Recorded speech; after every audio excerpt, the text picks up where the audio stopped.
കൊട്ടാരക്കര നഗരസഭയുടെ ഡിജിറ്റൽ സാക്ഷരതാ പ്രഖ്യാപനവും 3 പദ്ധതികളുടെ ഉദ്ഘാടനവും ഒരേ വേദിയിൽ നിർവഹിച്ച് ധനമന്ത്രി K N. Balagopal. Health wellness centre, ജല ബജറ്റ്, റോഡ് എന്നിവയാണ് ധനമന്ത്രി ഉദ്ഘാടനം ചെയ്തത്.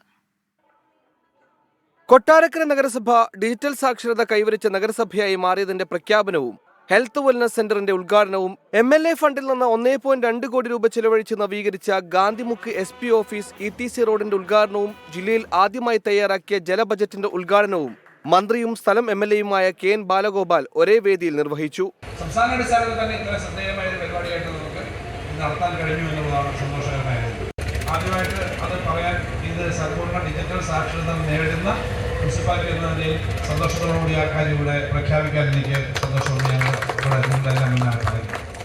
നഗരസഭയിലെ 21, 24 വാർഡുകളായ നീലേശ്വരം, ഗാന്ധിമുക്ക് എന്നിവിടങ്ങളിലാണ് ഡിജിറ്റൽ സാക്ഷരതാ ക്യാമ്പയിൻ ആദ്യം പൂർത്തിയായത്. 2 വെൽനസ് സെന്റർ തുടങ്ങുന്നതിന് 82 ലക്ഷം രൂപയാണ് അനുവദിച്ചത്. തുടർ പ്രവർത്തനങ്ങൾക്കായി 26 ലക്ഷവും അനുവദിച്ചിട്ടുണ്ട്. തൃക്കണ്ണമംഗലത്തും മുസ്ലിം സ്ട്രീറ്റിലുമാണ് ആരംഭിക്കുന്നത്. ഇതിൽ തൃക്കണ്ണമംഗലത്തെ കേന്ദ്രമാണ് ഉദ്ഘാടനം ചെയ്തത്. ഒരു doctor, staff nurse, pharmacist, multipurpose worker എന്നിങ്ങനെയാണ് ജീവനക്കാർ. നഗരസഭയിലെ ജലസ്രോതസ്സുകൾ, ജലലഭ്യത, ജലദൗർലഭ്യം, ആവശ്യകത എന്നിവ സംബന്ധിച്ച് സമഗ്ര പഠനം നടത്താനാണ് ജല ബജറ്റ് തയ്യാറാക്കിയത്. ഹരിത കേരള മിഷന്റെ നേതൃത്വത്തിലായിരുന്നു പ്രവർത്തനങ്ങൾ. 24 കൊല്ലം.